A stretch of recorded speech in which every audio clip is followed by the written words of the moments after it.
हरियाणा समेत सोनीपत में भी डॉक्टर्स 2 दिन की पूर्व हड़ताल पर गए हैं। सोनीपत सहित प्रदेश भर में ओपीडी, इमरजेंसी और पोस्टमार्टम सेवाएं बंद की गई हैं।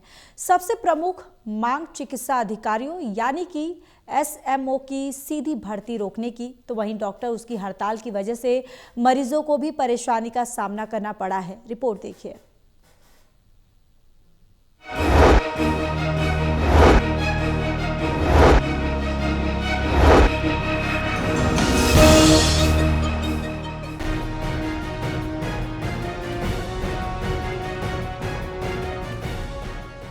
हरियाणा में तैनात 3,900 डॉक्टर्स में से करीब 3,000 डॉक्टर्स सरकार से 3 दौर की वार्ता विफल होने के चलते हड़ताल पर चले गए।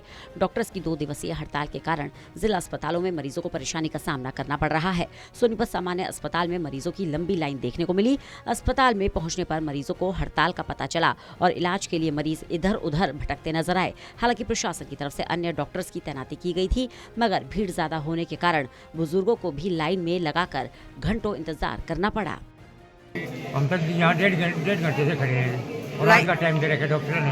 हाँ जी, पिछले महीने की 8 तारीख ने आगे बढ़ी थी, आज 8 हो गई। 1 महीना टाइम दिया था डॉक्टर ने, नंबर तो आया नहीं, क्या पता लगा अभी। काफ़ी भीड़ है, तो मुझे 9:45 बजे खड़े आने काफ़ी परेशानी हो गई। 76 साल की उम्र में हमने वैसे चक्कर आंवला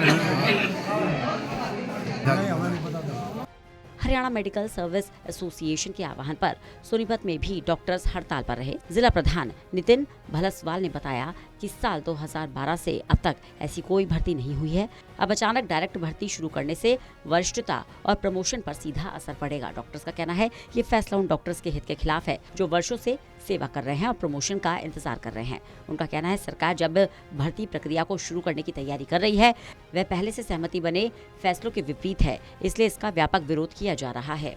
उन पे ही लगातार लंबा वार्ताओं का दौर चला। मैं खुद उस वार्ता करने वाली कमेटी का एक सदस्य हूँ, लेकिन सहमति नहीं बन पाई और जब सहमति नहीं बनी तो ये कॉल पहले ही ले लिया गया था। तो उसी के तहत हम लोगों ने कंप्लीट शटडाउन ऑफ सर्विसेज की स्ट्राइक पे हम चले गए और अगर कल शाम तक की ये स्ट्राइक का जो प्री अनाउंसमेंट है वो हुआ था 8 और 9 दिसंबर का, लेकिन अगर वहाँ तक हल नहीं निकलता है तो इसी को इंडेफिनिट स्ट्राइक में कंटिन्यू करने का हम काम करें। बिल्कुल अगर हल नहीं निकलता है तो आप मान करके 100% ये मान करके चलें कि यही स्ट्राइक कंटिन्यू अनिश्चितकालीन हो जाए। डायरेक्ट एसएमओ की जो रिक्रूटमेंट है उस रूल को अमेंड करके हमेशा के लिए खत्म किया जाए और मॉडिफाइड एसीपी स्ट्रक्चर जो 1.5 साल पहले माननीय मुख्यमंत्री जी ने हमें लिखित में आश्वासन दिया था कि 14 अगस्त 2024 से पहले लागू कर दिया जाएगा, उसको तुरंत प्रभाव से लागू किया जाए। वहीं हड़ताली डॉक्टर्स ने सरकार को चेतावनी दी कि 8 और 9 दिसंबर की हड़ताल के बावजूद भी अगर सरकार ने उनकी मांगे नहीं मानी तो 10 दिसंबर से डॉक्टर्स अनिश्चितकालीन हड़ताल पर चले जाएंगे, जिसकी जिम्मेदारी सरकार की होगी।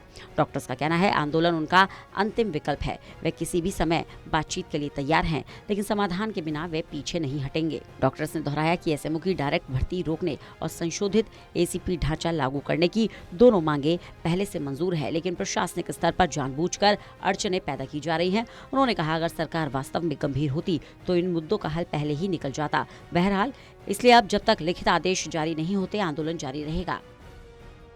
सोनीपत से कविता शर्मा की रिपोर्ट।